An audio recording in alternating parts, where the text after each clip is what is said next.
Obrigado, doutor Sérgio, pela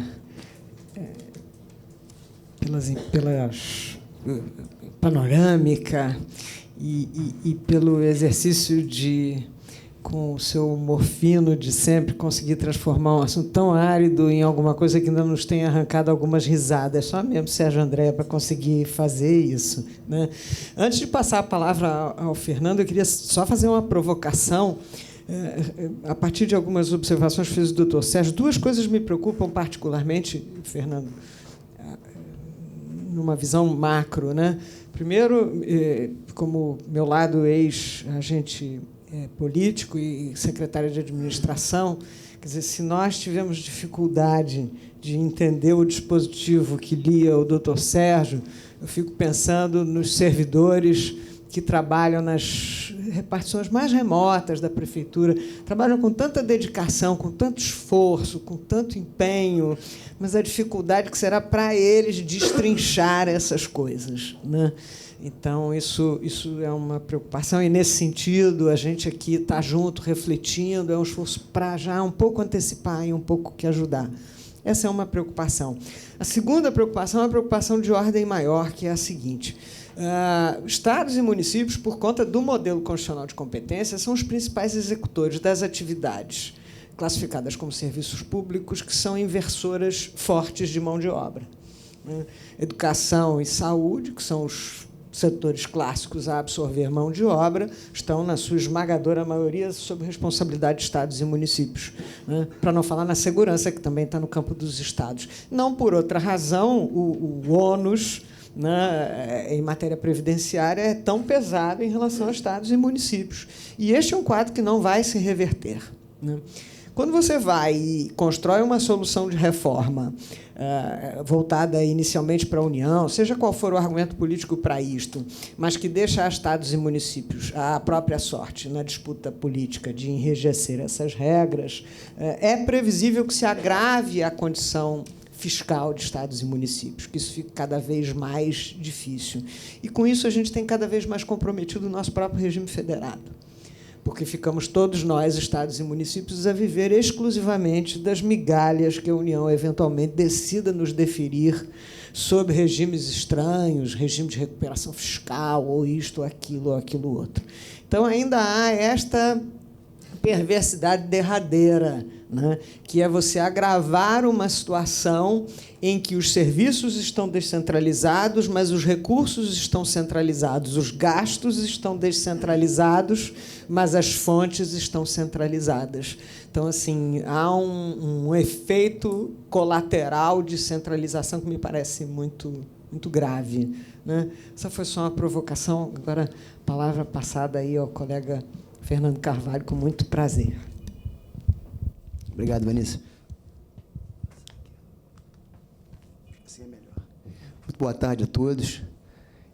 Quero, antes de tudo, parabenizar a doutora Vanessa, minha querida amiga, pela iniciativa de abrir esse espaço para uma discussão de um tema que é tão candente, tão relevante nesse momento, e que mobiliza o Congresso Nacional, a opinião pública brasileira toda. Dizer que é um enorme prazer estar aqui na PGM, minha casa. Saudade, já que eu estava de voltar para cá um pouquinho. E ver tantos amigos. Vanice possibilitou isso. Muito obrigado. Também uma grande satisfação partilhar essa mesa com a doutora Cristina Galvão, queridíssima amiga, de longas batalhas na PPE, desde a década de... Posso dizer? Não sei. Melhor não, né? Se você não errar. Melhor não. É um grande prazer. E também com o professor Sérgio Andréa, um ícone do nosso direito, sem nenhuma dúvida, um dos maiores juristas da história brasileira, que nos brindou com uma palestra magnífica, e que tem uma qualidade adicional que talvez nem todos conheçam. O professor Sérgio Andréa é um empedernido botafoguense. Ainda é, professor?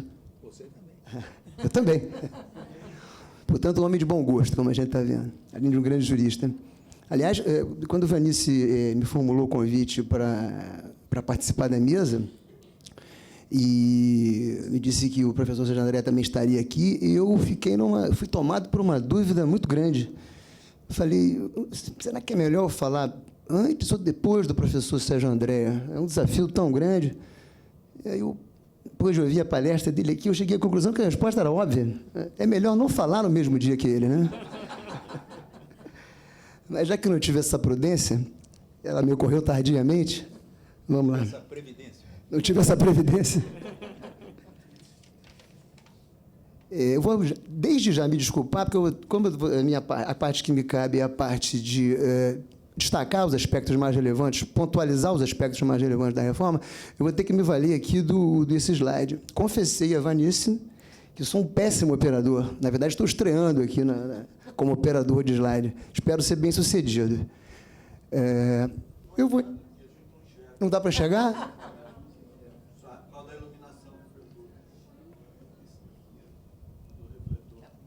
Será que não pode apagar um pouquinho a luz? Vai ficar um clima assim meio... Senão também... Não, vai tocando seu enredo aí. Eu vou tocando aqui enquanto isso.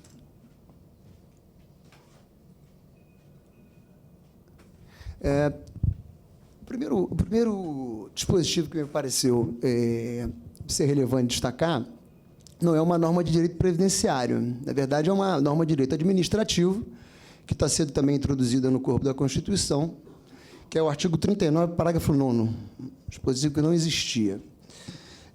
Ele veda a incorporação de cargo e comissão e função gratificada, no âmbito de todas as esferas de poder. Na verdade, esse dispositivo, independente de haver ou não a desconstitucionalização sobretudo, a descentralização, a exclusão de municípios e estados da reforma, ele vai para todos os servidores. Ele está no corpo do artigo 39, que é oponível a todos os servidores de uma maneira geral. Na verdade, a proposta originária da PEC 6 não era nesse sentido, era no sentido de só possibilitar a incorporação à base de 30 avos. Já era uma intervenção, digamos assim, nas esferas de poder, nas outras esferas administrativas. Agora, com o relatório da comissão especial, houve a vedação ampla e geral. A gente sabe que o Estado do Rio de Janeiro, muitos estados e a própria União extinguiram esse instituto já há algum tempo. Mas o nosso município mantém, lá no artigo 129 do Estatuto, lembrando aqui dos velhos tempos de PPE, a possibilidade de incorporação, inclusive com aquela alternativa da parcial, da fracionária, a partir de 4 anos, o servidor pode incorporar a fração correspondente.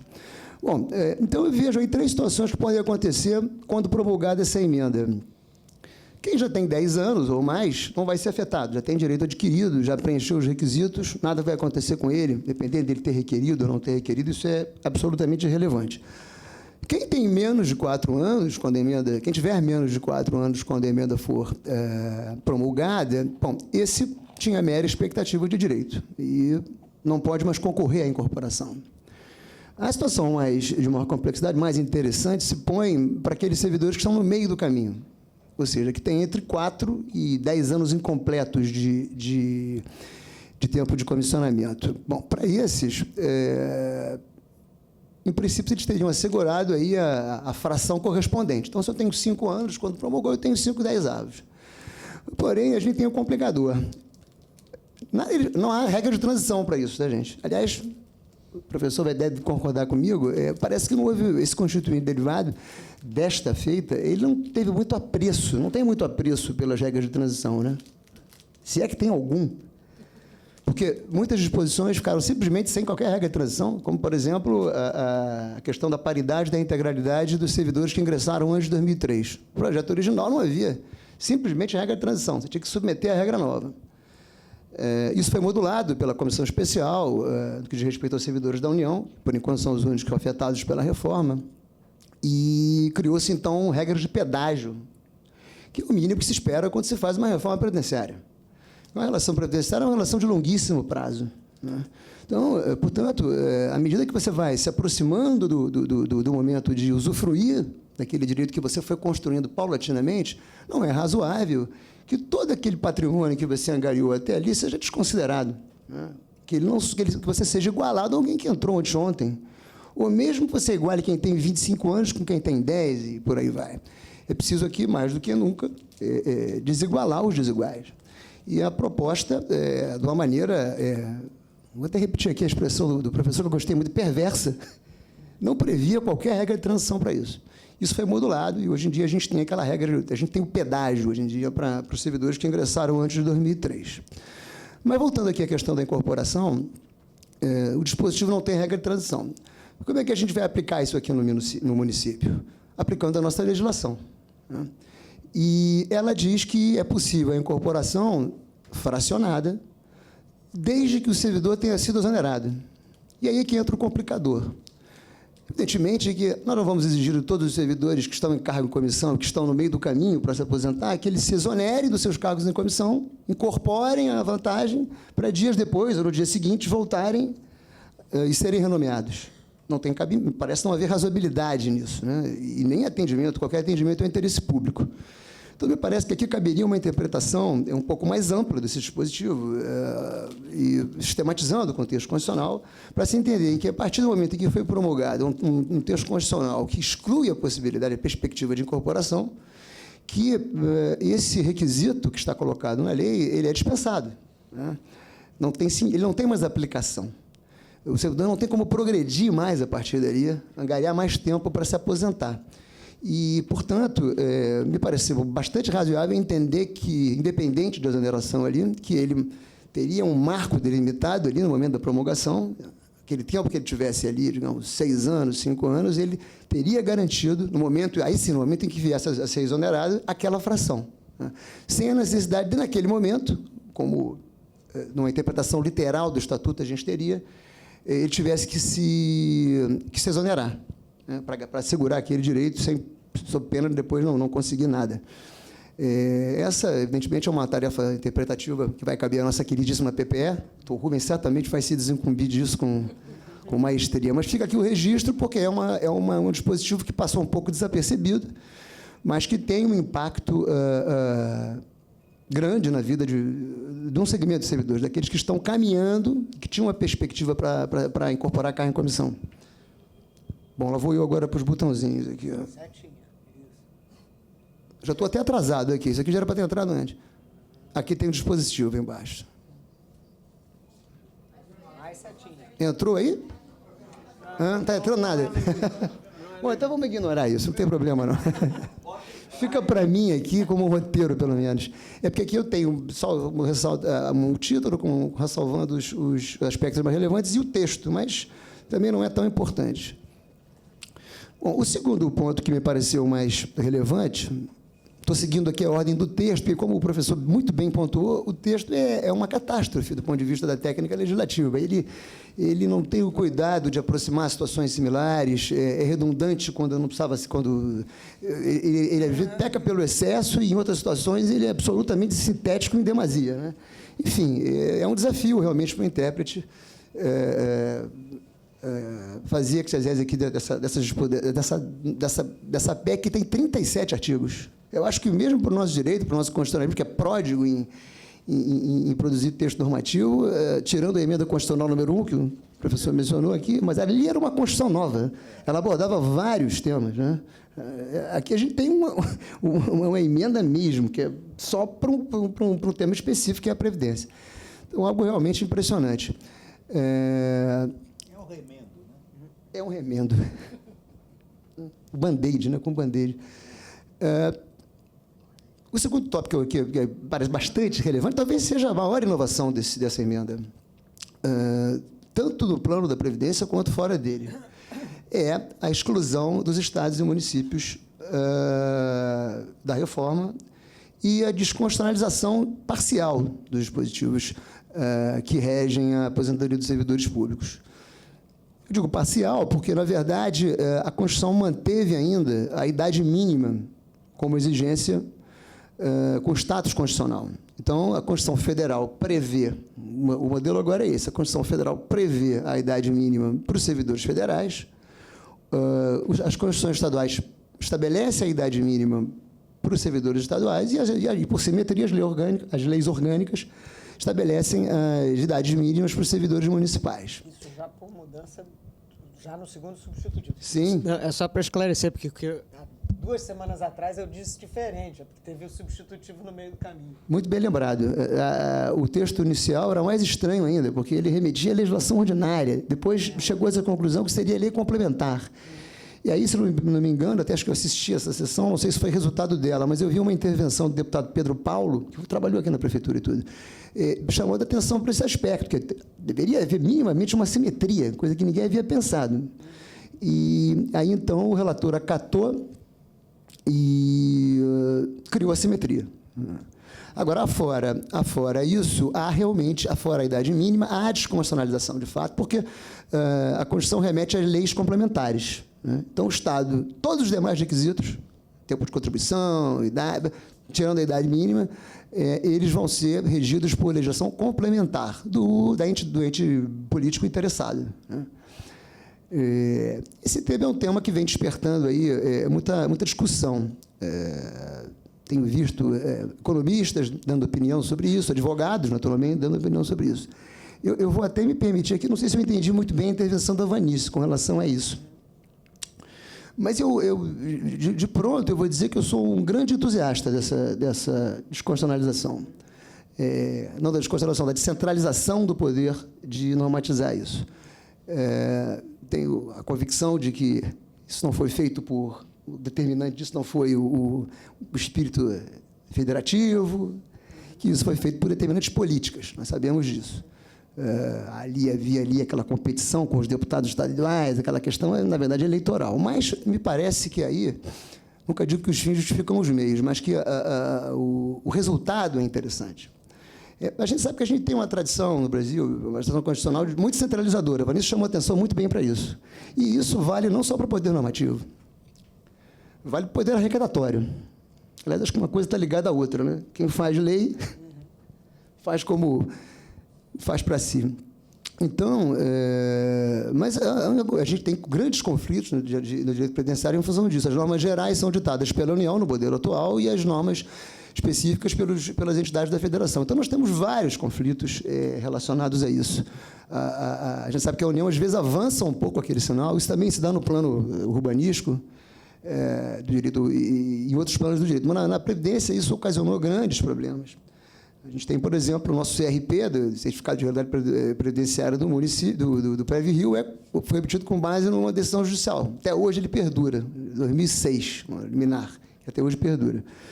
Enfim, mas me parece que se há uma ideia de se é interessante descentralizar poder, se é desinteressante descentralizar poder normativo, me parece que a Previdência seja realmente um tema talvez quase ideal.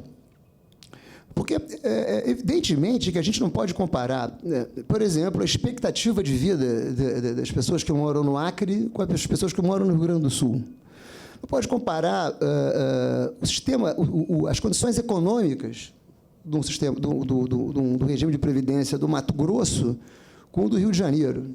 São coisas absolutamente diferentes que estavam sendo colocadas no mesmo balaio, né? Num momento em que se faz uma reforma, como muito bem ponderou aqui o professor Sérgio André, se faz uma reforma não para melhorar ou para aperfeiçoar o sistema. Essa reforma, não vou entrar aqui no mérito se ela é ou não necessária, mas o fato é que é uma reforma de cunho estritamente fiscal.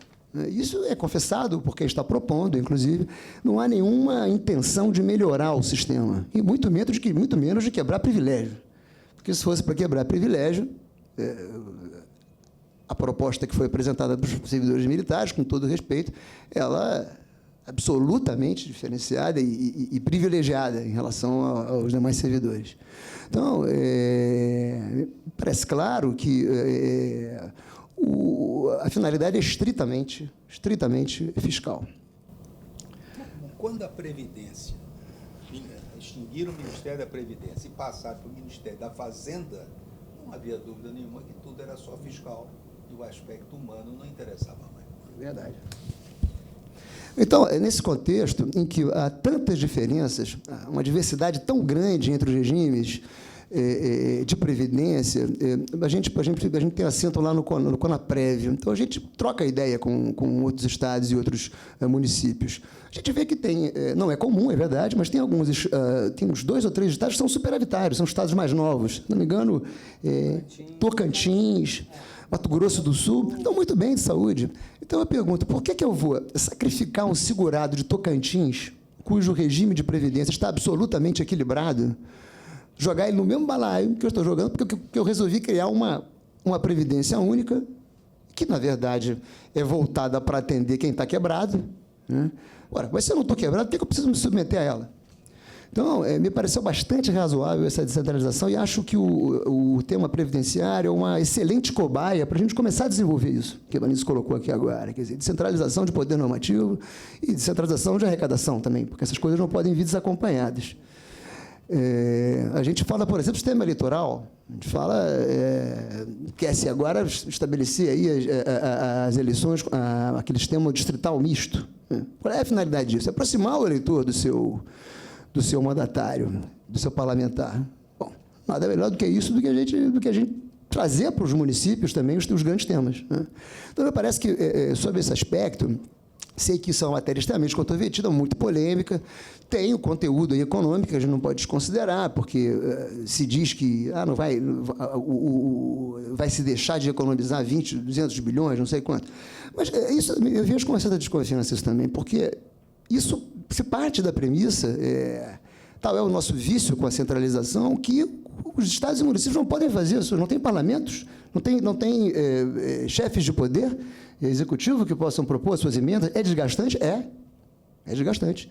Mas, enfim, faz parte. Quem se candidatou está lá para isso. É como eu dizer, sou procurador, mas estou cansado de fazer parecer, detesto fazer parecer. Não tem cabimento. Eu não consigo entender um chefe de poder, um governador, como a gente tem visto alguns prefeitos e governadores, implorando para renunciarem ao poder normativo, implorando para entrarem numa reforma, para não terem que legislar. Ou seja, para exercer uma tarefa que eles foram eleitos, né? Enfim, nenhum desses argumentos, sinceramente, me convence. Eu reconheço que haverá dificuldade de fazer essas reformas no âmbito de municípios e estados, mas acho a iniciativa bem interessante e promissora. Oxalá ela até se estenda para outras áreas. Acho que esse aqui já foi. Bom, não está indo nada para vocês, agora que eu me lembrei, né?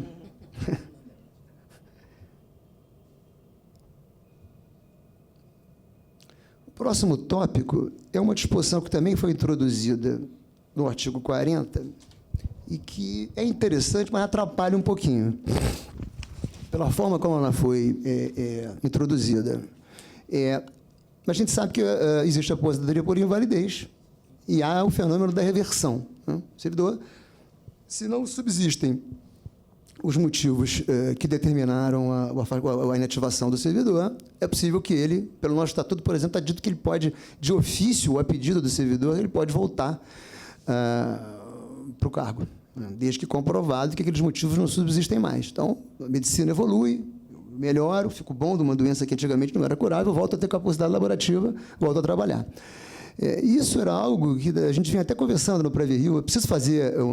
nós estávamos até conversando com o DPM sobre um programa nesse sentido, a gente começar a fazer esse tipo criar esse tipo de rotina. O texto constitucional que está sendo proposto agora, ele torna isso compulsório, o que é interessante. Por incapacidade permanente para o trabalho, no cargo em que estiver investido, com o suscetível de readaptação, hipótese em que será obrigatória a realização de avaliações periódicas para a verificação da continuidade das condições que ensejaram a concessão da aposentadoria. Obrigatório, isso é bom. Na forma da lei do respectivo ente federativo. Aí você ingessa o que era simples. Quer dizer, o que você podia regular por simples ato administrativo é um programa. Não preciso fazer nada. Eu baixo um decreto, baixo uma portaria, agora eu vou ter que ter uma lei. Porque senão o servidor vai dizer, não, cadê a tua lei? Quer dizer, é tipo da intervenção desnecessária e que mostra bem um vício que a União tem, às vezes, de querer tomar conta de tudo, né? A título até de proteção. Às vezes, a gente, no Canaprév, a gente tem esse tipo de conversa. Às vezes, querendo proteger, como a gente tem um filho e quer proteger demais, às vezes não é boa a consequência. Esse aqui é um exemplo. Aqui não vai adiantar, porque eu fiz um esquema normativo aqui, que esse aqui realmente só vendo ali no muralzinho, que mostra a quantidade enorme de leis que vão recair sobre o município depois da aprovação da reforma. Bom, a gente já sabe que, para quem quer fazer a sua reforma, idade mínima, lei orgânica. Vamos falar aqui de municípios, né? Todo mundo sabe quais são as simetrias. Tempo mínimo, municípios. Demais requisitos para a aposentadoria, lei complementar. Aposentadoria especial, que também foi delegada para estados e municípios. Aliás, foi tudo delegado para estados e municípios. Lei complementar. Aí nós temos aqui no esquema normativo legislação ordinária. Nós temos regras para o cálculo de proventos, as avaliações periódicas para a aposentadoria, que eu acabei de mencionar, critérios para a concessão de pensão, existe uma liberdade ampla para os vamos falar sobre isso, para os entes políticos legislarem sobre isso, critérios para a concessão de abono permanência, fixação de alíquotas de contribuição previdenciária. E mais, criação opcional de alíquota progressiva, que é opcional, e a alíquota ordinária para ampliar a base de cálculo de aposentados e pensionistas. Nós vamos falar sobre isso também, né? Isso se dá numa situação de déficit. Eu até, na verdade, uma pena não poder mostrar, porque uma das finalidades de eu fazer esse esquema normativo aqui era pressionar um pouquinho o procurador-geral para ver se ele pediu uma força-tarefa lá para o Pré-Rio, porque vai ser uma loucura, quer dizer, desde que a gente vá, que o prefeito vai querer realmente fazer, isso ainda está sendo considerado. Vou passar aqui agora para as aposentadorias especiais no município. Já temos algumas novidades com relação às aposentadorias especiais. Bom, a primeira é que ela vai ser regulamentada por lei complementar, né? Como eu já tinha dito antes. Agora, só tem 3 tipos de atividade que podem ser consideradas especiais para efeito de inativação precoce. Servidores com deficiência, que inclusive é uma inovação, os servidores sujeitos à atividade insalubre e os ocupantes de cargo de professor. Foi extinta a aposentadoria especial para atividade de risco. Então, por exemplo, a GM, que concorria pelo critério antigo, que havia a possibilidade de, não dependendo de lei, sempre dependia daquela lei ordinária, que nunca foi feita, não há mais a atividade de risco. Só nessas 3 hipóteses aqui. E outra coisa muito interessante, a especial agora, que antes era mandatória, ela agora é facultativa. A gente vê que o texto constitucional menciona poderá. Então, se o Estado ou o município resolve simplesmente não regulamentar aquilo, não vai ter nem mandado de injunção que dê jeito, né? Como havia. A gente sabia que acontecia muito na PPE isso antes. Não sei como isso vai ser interpretado, mas, do jeito que está no texto, era muito claro antes que era obrigatório. E agora está muito claro, está poderá, né? Poderão. A exceção é a carreira de professor. Graças a Deus, tiveram pelo menos o bom senso nesse caso.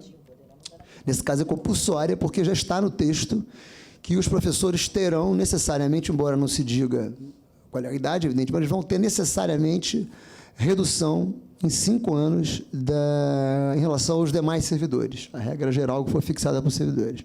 Então, os professores, no caso dos professores, e apenas no caso deles, a aposentadoria especial é obrigatória. Não vou falar aqui de policiais e tudo mais, porque é uma realidade que não nos diz respeito. E a gente não tem muito tempo.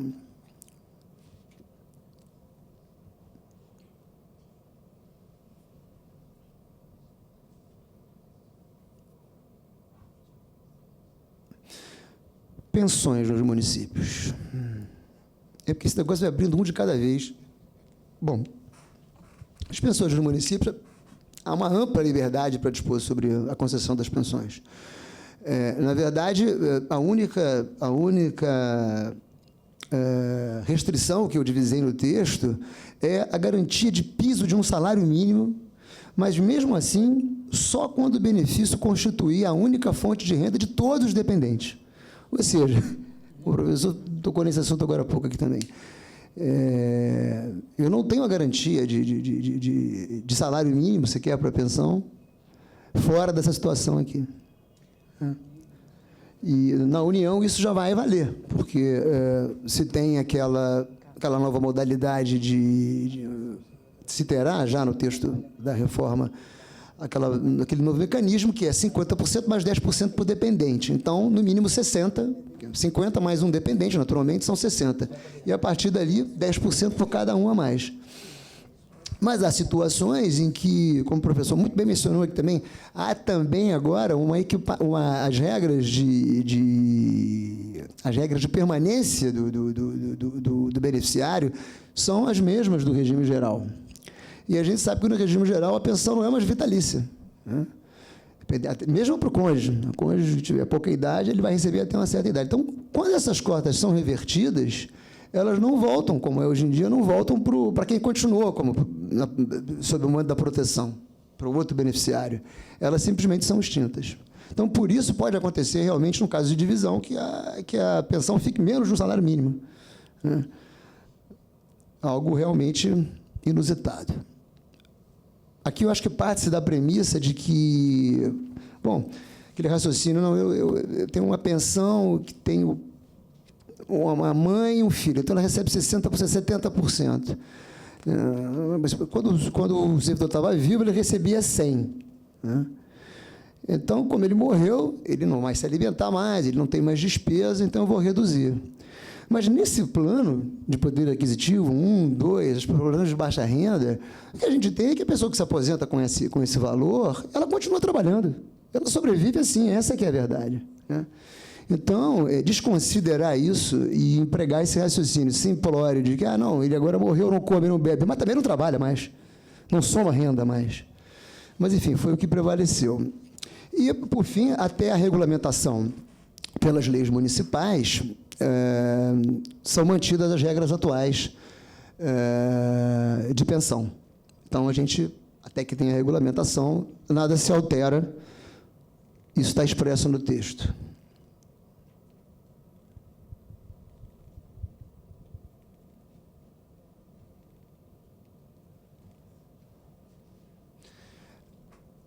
Aqui, outro aspecto a ser ressaltado é a obrigatoriedade de criação do regime complementar.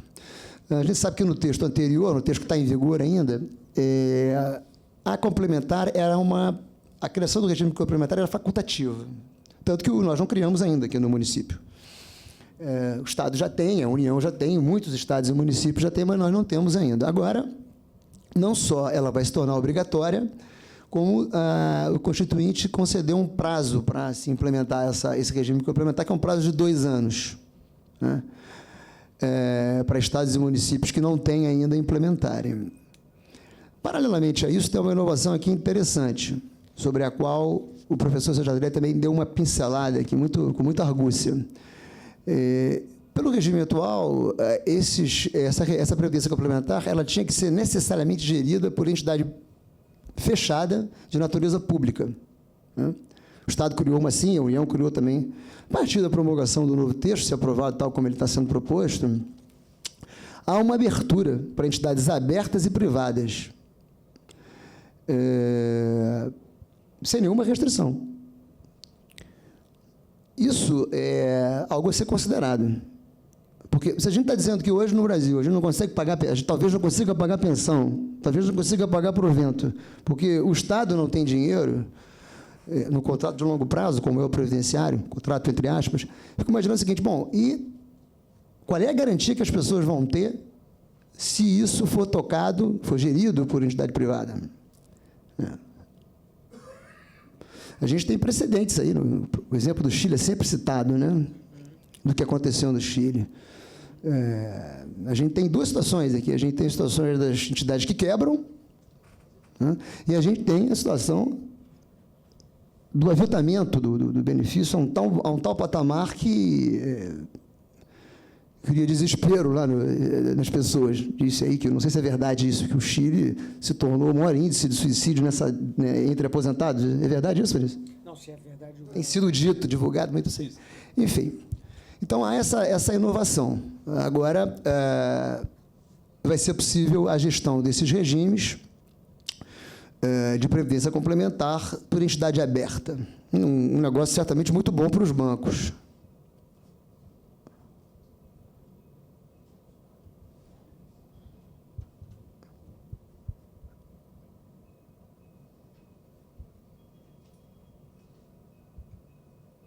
Aqui, um outro aspecto interessante. Concessão do abono de permanência. Ela passa a ser, o que também era obrigatório antes, passa a ser facultativo. Cada entidade vai resolver se quer ou não criar o abono de permanência para os seus servidores. No âmbito da União, ela foi mantida para quem já tem, né, para quem já está recebendo, para quem já estava com tempo para se aposentar, para quem estiver com tempo para se aposentar quando entrar em vigor a Constituição, mas para estados e municípios há uma ampla liberdade para criar ou não. Agora, há uma restrição que me parece indevida. Há um limite para a concessão do abono de permanência, que é a contribuição previdenciária, que é um modelo, de fato, é um modelo padrão. Mas, aqui no município, por exemplo, nós temos uma lei, a Lei 3.020, que não vai ser recepcionada. É o PAP, que ele chama, é o programa, que é um instrumento muito interessante para o Poder Executivo. É o seguinte, ele tem uma autorização, o Vanessa deve lembrar disso da época da SME, porque essa lei é de 2000. De quem é? Hein? É sua? Não. Então, atirei no que vi, acertei no que vi. Só podia ser um cérebro privilegiado para pensar nisso mesmo. Por quê? É um belíssimo instrumento. Em momentos desses de reforma, ou mesmo quando... Em momentos de reforma, a gente sabe que tem uma corrida enorme para a aposentadoria. Então, essa lei, essa 3.020, ela possibilita ao Poder Executivo, por decreto, eleger determinadas carreiras e pagar a essas carreiras um adicional, uma vantagem como outra qualquer, a título de abono de permanência. Quer dizer, para estimular a permanência daquelas carreiras em que você tem uma carência. É um instrumento excelente de gestão, né? Para você estimular o servidor a continuar ali. Então, está chegando a reforma, os professores, está havendo uma grande corrida de professores, então eu vou dar mais 20% para os professores, em vez de 11%, que é a alíquota da Previdência. Perfeito. Sai muito mais barato do que você ter que aposentar o professor e depois ter que repor. Você vai ter que repor. Mesmo vale para o médico, né? Serviço essencial. Muito bem. Com mais essa intervenção da União, com esse pretenso protecionismo, essa possibilidade foi retirada da esfera de atuação dos entes federados. Eu não posso mais agraciar, estimular, criar um estímulo adicional via abono para o meu servidor.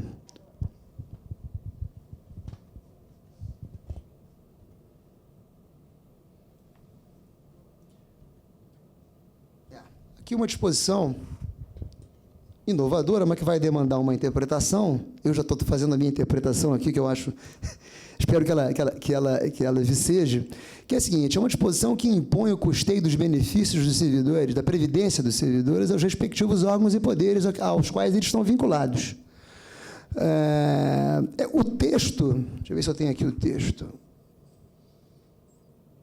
Eu tenho, depois eu leio. Mas só para que vocês tenham uma ideia da importância disso. Como é que a coisa funciona no município hoje em dia?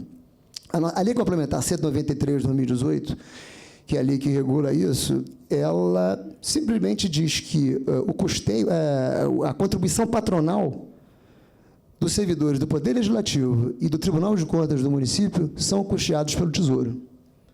Quer dizer, o Legislativo e o Tribunal têm os seus dízimos, né, têm os seus orçamentos, mas não pagam a patronal dos seus servidores.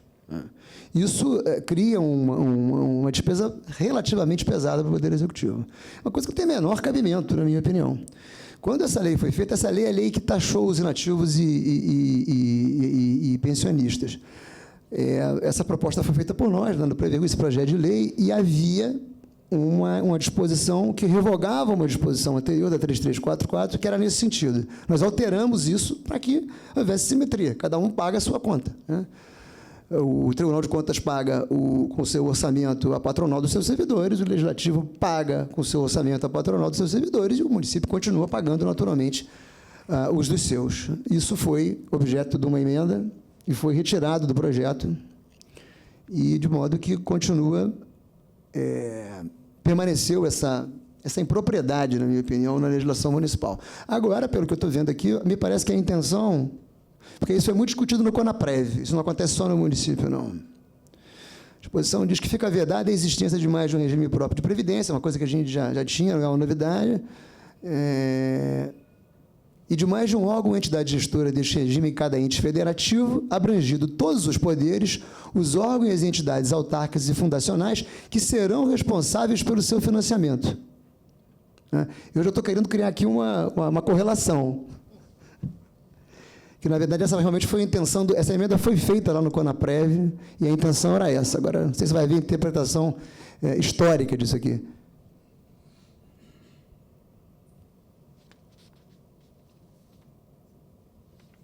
Tá.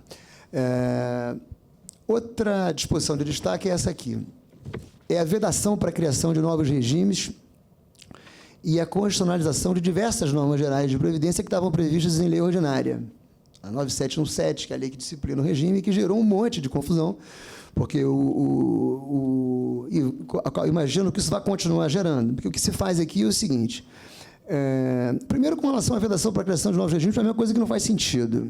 Eu imagino um município que hoje esteja no patamar, prefira, por opção administrativa, permanecer vinculado ao regime geral. Ele não cria um regime próprio, mas ele se desenvolve, né? Ele cresce, ele se fomenta, enfim. Ele atinge um nível que não tem cabimento, que para ele talvez seja mais conveniente ter um regime próprio, né? Ou mesmo um Estado que venha a ser criado. A gente tem estados que são criados aí de vez em quando, né?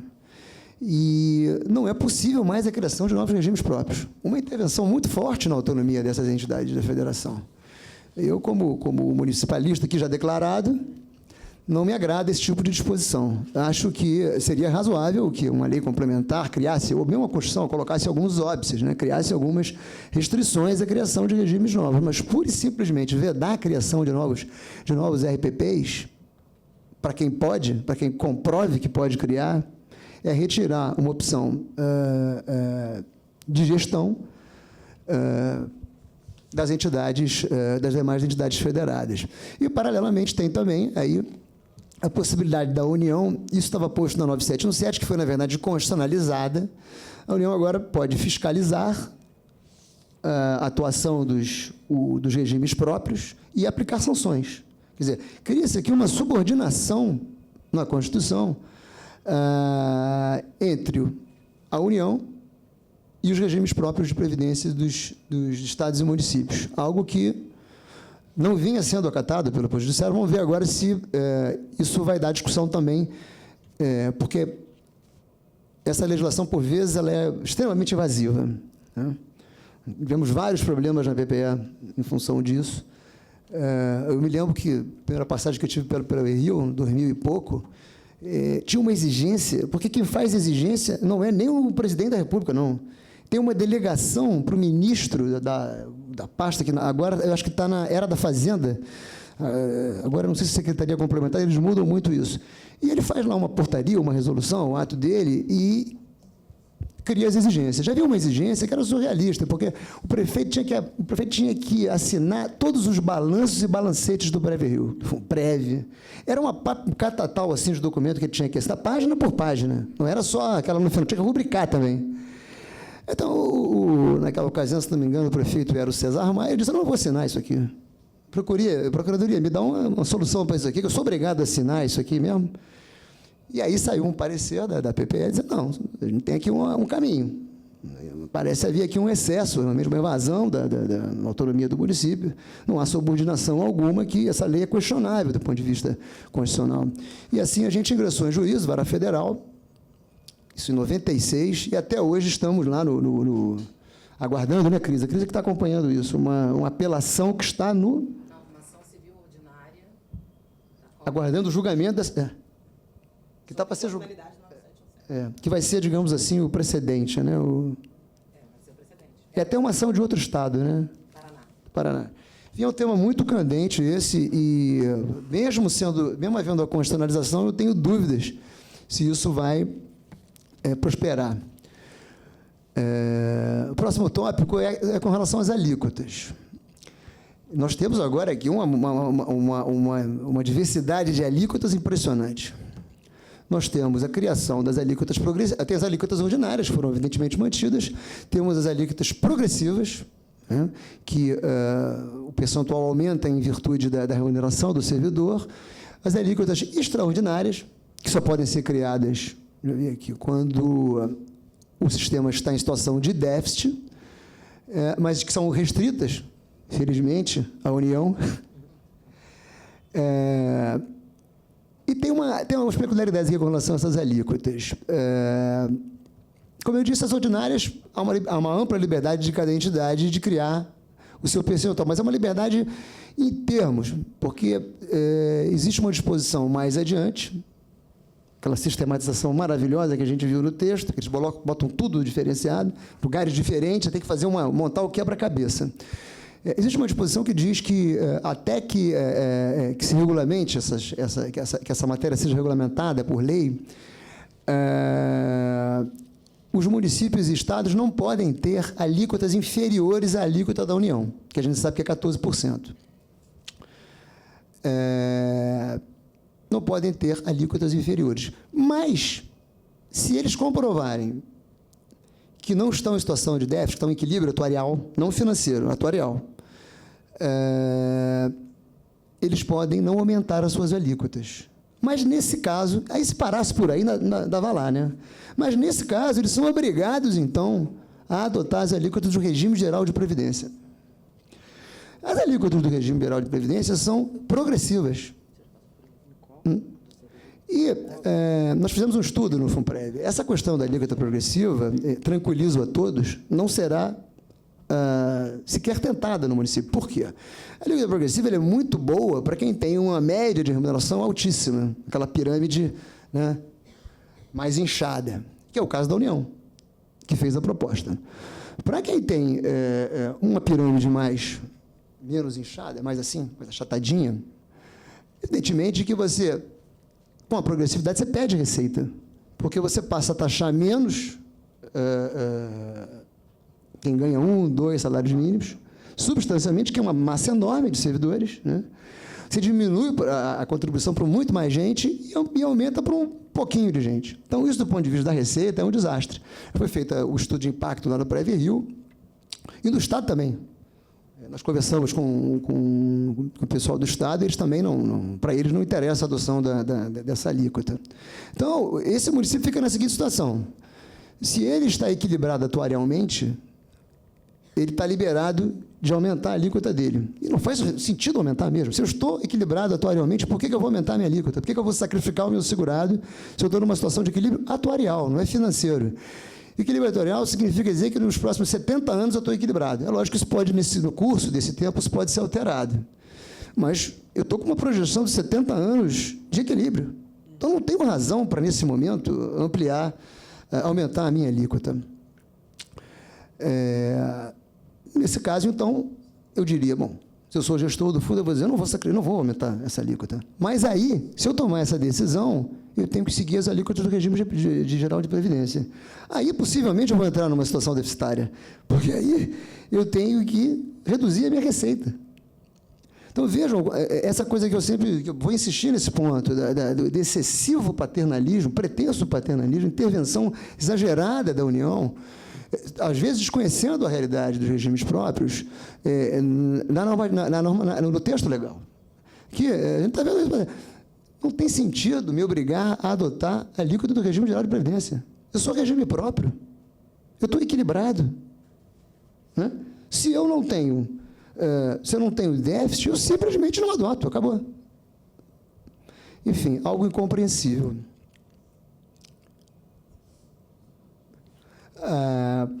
Paralelamente, nós temos as alíquotas. Temos uma alíquota aqui muito estranha, que é a alíquota. Estou vendo aqui meu xará ali, coitadinho, estou até com pena dele já. Nosso aposentado, nosso decano. Tem uma possibilidade que está colocada aqui no texto de criação, não é nem de uma alíquota, é uma alíquota ordinária, cuja base de cálculo é ampliada.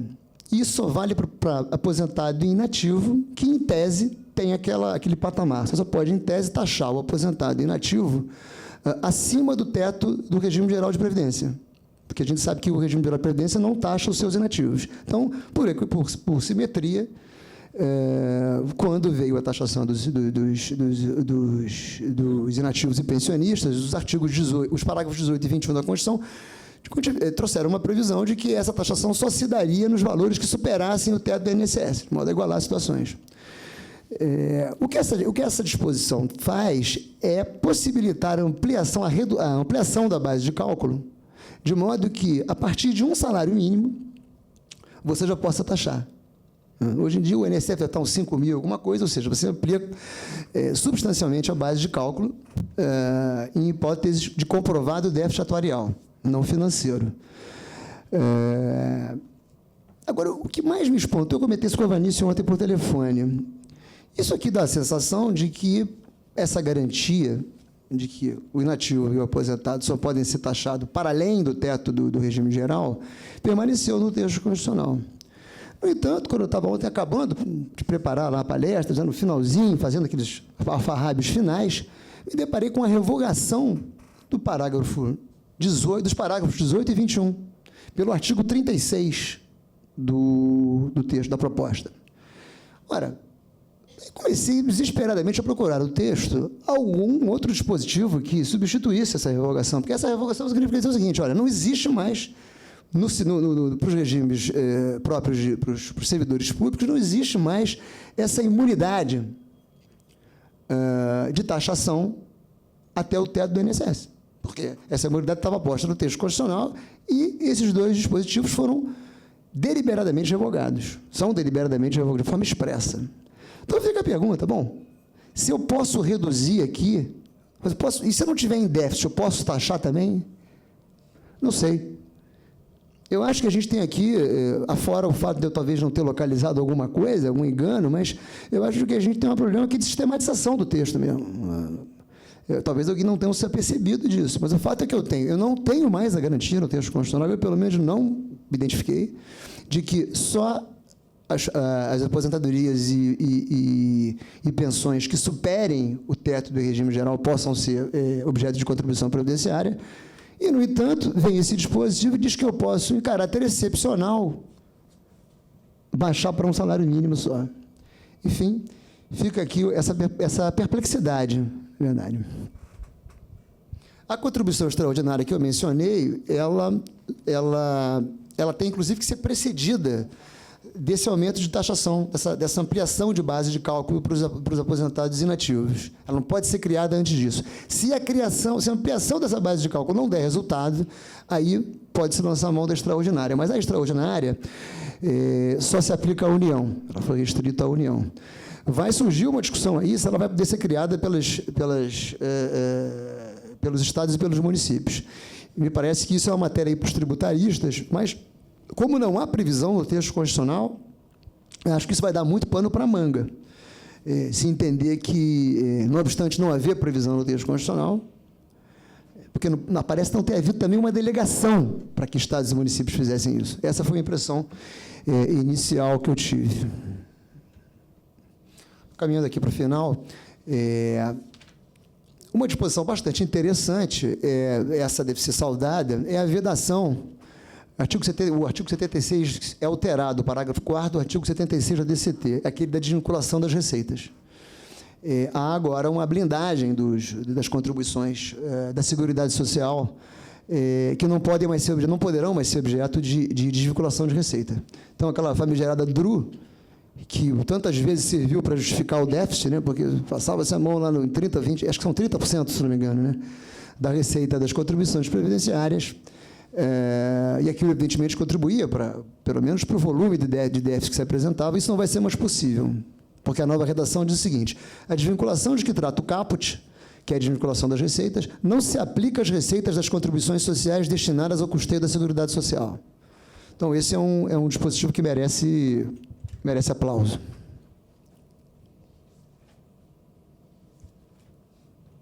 Para não dizer que a gente só critica, né?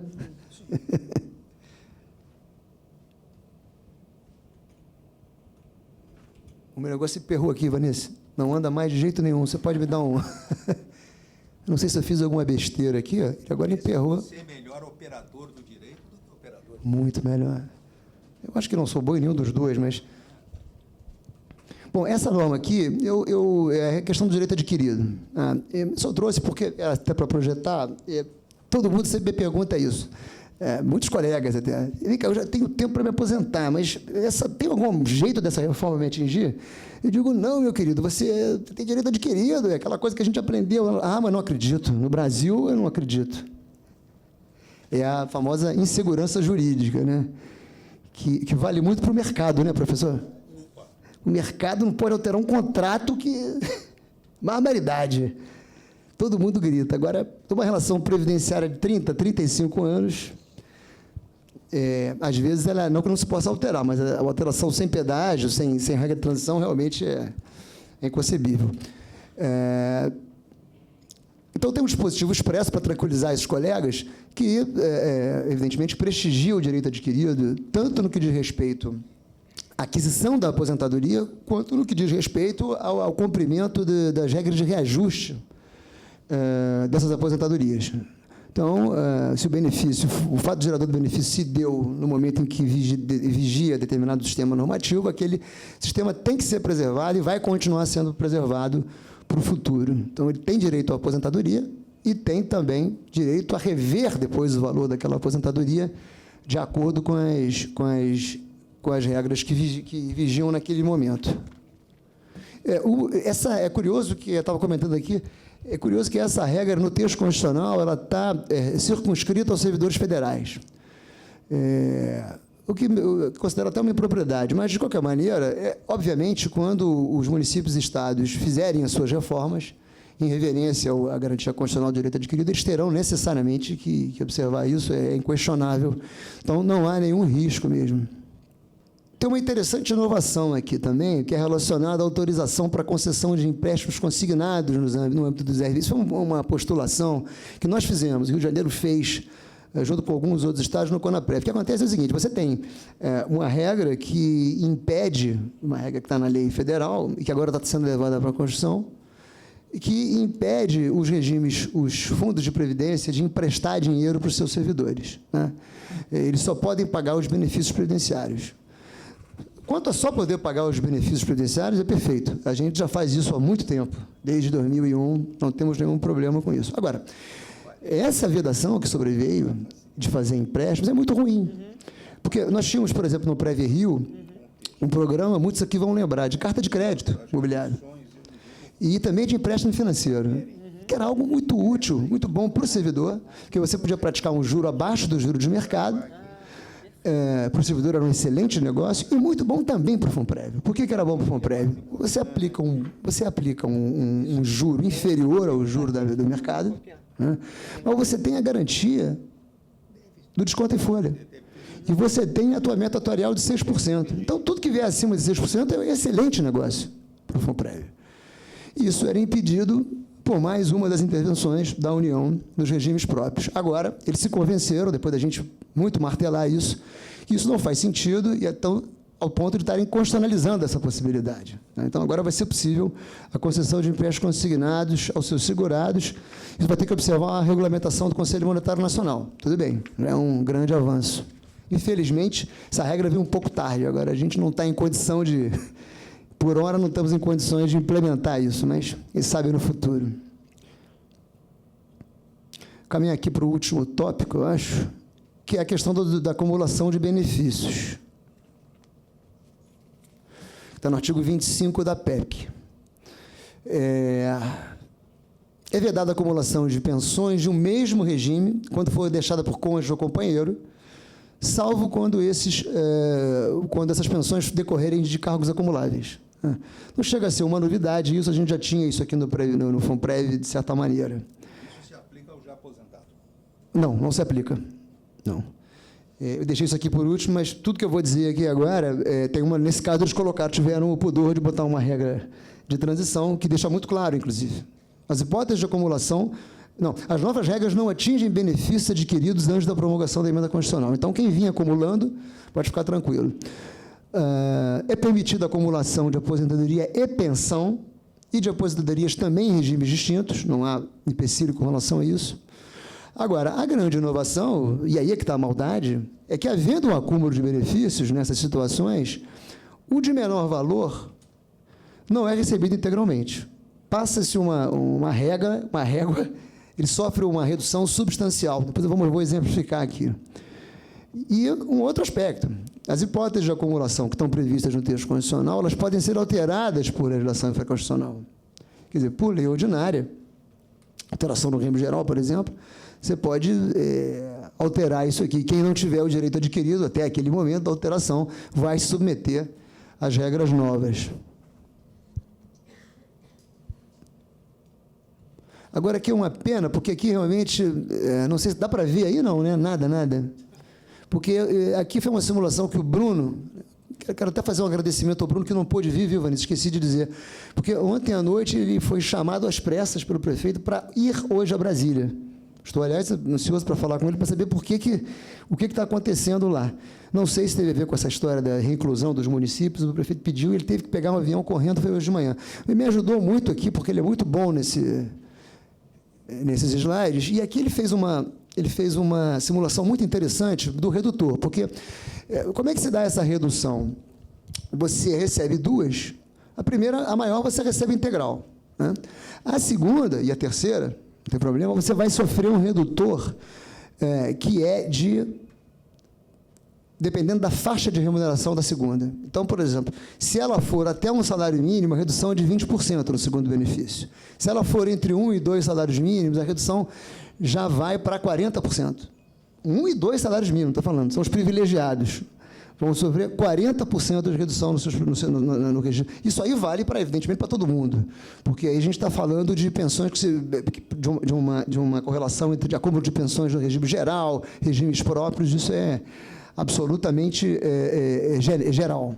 Entre 2 e 3 salários mínimos, essa redução cai para 60%. E, finalmente, acima de 3 mínimos, ou 4, não estou chegando direito aqui, mas que seja, a pessoa recebe só 20% do segundo benefício, né? Então, é muito drástica a redução nas hipóteses de acúmulo, é muito drástica a alteração e muito grande a perda, né? E aqui, tanto para o regime próprio, quanto para o regime geral. Aqui são as simulações, que infelizmente não apareceram, porque elas ilustram bem. É isso, meus amigos. Eu agradeço muito a atenção de vocês. Foi um grande prazer estar de volta aqui à minha casa, partilhar a mesa aqui com o professor Sérgio Andréia, como eu já disse aqui, um ícone do direito brasileiro. De fato, ele é uma grande honra, professor. Vanessa, muito obrigado pelo convite. Foi um grande prazer. Estou aí à disposição sempre que necessário. Queridíssima amiga Cris Galvão, aliada de longa data. Muito obrigado a todos pela atenção. Obrigada, Fernando. Você, ao fim e ao cabo, dominou aí as setinhas com maestria, salvo um pequeno deslize ao final, mas foi muito bem. Eu brinquei e disse que haveria prova oral, né? A gente está acostumado, a gente já fez prova oral aqui, né? Então, assim, eu há mais tempo que você, certamente. Então, haverá prova oral, mas quem vai aplicar é a doutora Cristina, não é responsabilidade minha. Eu queria só fazer uma observação em relação a essa cláusula do empréstimo, antes de passar a palavra à Cristina, é que, na linha do problema de sistematização, quer dizer, com efeito há o dispositivo que autoriza, mas há um dispositivo no 167, lá no campo do direito financeiro, que amarra a aplicação dos recursos ao pagamento específico dos benefícios. Então, tal que é o 167... 12. O 167 é um dos artigos na matéria de direito financeiro, né? Então, diz que... Sim. Tem lá a primeira cláusula clássica, né? Você não pode executar despesa sem a respectiva previsão orçamentária, que é lá no inciso 1, e ele está sendo alterado no inciso 12, né? Na forma estabelecida na Lei Complementar de que trata o parágrafo 22 do artigo 40, a utilização de recursos do regime próprio, incluídos os valores integrantes dos fundos previstos no artigo 249, o caput do 167 diz é vedada, né? Então, é vedada, na forma do artigo tal, a utilização de recursos próprios para a realização de despesas distintas do pagamento de benefícios previdenciários do respectivo fundo vinculado. Então, esse inciso pode entrar em linha de atrito com o da autorização do empréstimo. Eu reparei isso aqui, mas o que está me parecendo é que esse dispositivo lá do... Eu não lembro agora o número dele, ele é exatamente uma exceção, porque a regra expressa, ele seria uma exceção, estaria excepcionalizando essa restrição de aplicar só em benefício. Porque senão ele perderia a razão. Teremos muito... Bom, na verdade, Fernando, você me desculpe, mas você está partindo do pressuposto de uma coerência do legislador que eu não compartilho, né? Ah, não, então não faria sentido. Meu Deus, que surpresa! Alguma coisa aqui não fez sentido, né? Ai, eu não compartilho dessa tecnicamente correta presunção de coerência do legislador, né? Especialmente da maneira como as negociações estão acontecendo, com muita rapidez, e uma em cima da outra, e atendendo a pressões muito pontuais. Quer dizer, acho que a estrutura fica complicada, né? E fato é que isso talvez gere aí algum desconforto. Eu confesso que eu não tenho tanta simpatia assim pela autorização para os empréstimos, não, porque tenho memória de situações pretéritas havidas aqui, não é, Zé Luiz? O empréstimo sem destinação do Pré-Rio, R$2.000. Né? Isso aconteceu antes de muitos aqui serem nascidos. A gente podia haver este empréstimo, era tempo de inflação galopante, casa de 2 dígitos, você devolvia em 10 prestações sem atualização. Foi uma situação clara na linha do tem muito dinheiro no Pré-Rio, vamos fazer um negócio. Né? Então, assim, como quem já se queimou com café só para até iogurte, eu fico meio preocupada com isso. Mas talvez por isso, só para fazer um adendo com relação a isso, você tem toda a razão. Mas talvez por isso há uma preocupação, a gente teve a preocupação de colocar observadas as prescrições do Conselho Monetário Nacional. Quer dizer, você não vai ter mais a liberdade, mas eu vou dar sem juros, você vai ter que cumprir toda aquela ritualística ali que foi determinada pelo Conselho Monetário Nacional. Menos male, Cristina. Fernando, eu queria fazer uma pergunta para você sobre essa questão da constitucionalização da intervenção da União nos regimes próprios de previdência. Como você acha que ficará a nossa liminar que permite o certificado de regularidade previdenciária? Porque ele é fundamental para a sobrevida financeira do município. O certificado ele tem uma consequência além da regularidade previdenciária do Pré-Rio. Ele permite os repasses financeiros e, como o município do Rio, vários outros municípios conseguiram liminares, que tiveram que constar, inclusive, expressamente do sistema respectivo da União para que o certificado fosse expedido. É uma coisa complexa. Entrando em vigor uma disposição nesse sentido, como você acha que vai ficar a nossa liminar? Obrigado. De fato, Cris, você tem toda a razão. A pergunta é muito pertinente. Eu acho que vai depender muito daquela coisa que eu comentei aqui, de como vai se interpretar esse dispositivo. Se a gente entender que ele é constitucional, essa ação ordinária vai perder até o objeto. Eles vão dizer, olha, agora tem texto superveniente, constitucional, não tem uma discussão com relação a isso. Agora, o que eu acho é que o judiciário, provavelmente, vai ter que se debruçar sobre essa questão. Ele vai ter que interpretar, vai ter que declarar, definir se esse tipo de disposição introduzida pelo Constituinte derivado no texto constitucional seria válida, ou se ela confronta princípios maiores, como a autonomia dos entes federados e tudo mais. Essa vai ser a discussão que vai ser colocada, que eu também já estou antevendo. Agora, é impossível saber o que vai acontecer, como é que isso vai se posicionar a Justiça. O que eu posso te dizer é que no Pré-Rio, no FUNPRE, a gente já tem uma preocupação com isso. E como a gente sabe que, independente, antes do texto constitucional, da mudança do texto constitucional, a gente já tinha uma preocupação com relação ao destino dessa ação ordinária, que a gente poderia perder. Nós estamos, eu disse isso lá no FUNPRE, nós estamos pendurados aqui no fiapo, porque é uma liminar que foi concedida em 96, nós perdemos a ação, mas conseguimos, no trabalho hercúleo da PPE, lá, uma medida liminar, uma cautelar lá no STJ, no TRF, para conceder efeitos suspensivos à apelação.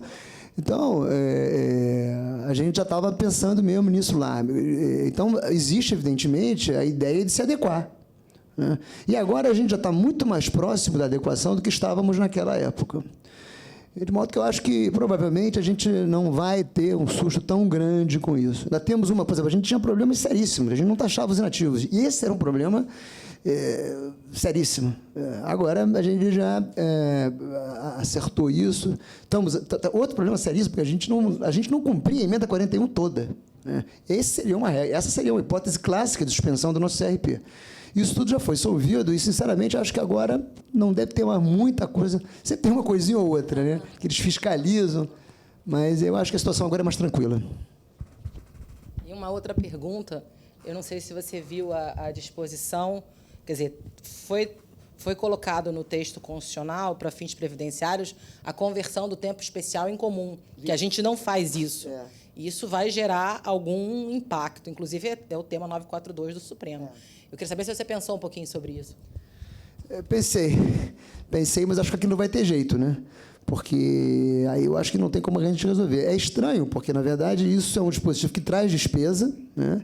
E que o judiciário não vinha abraçando esse entendimento.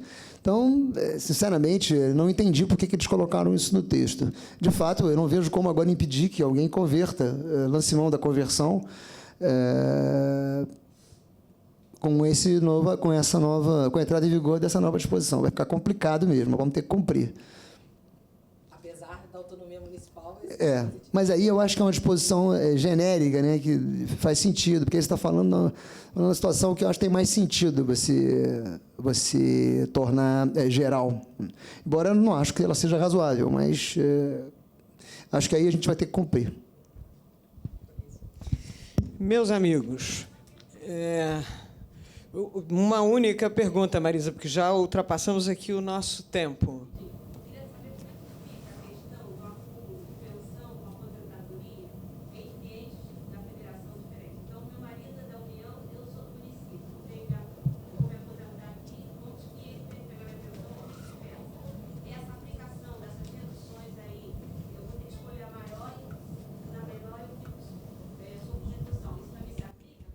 Sim.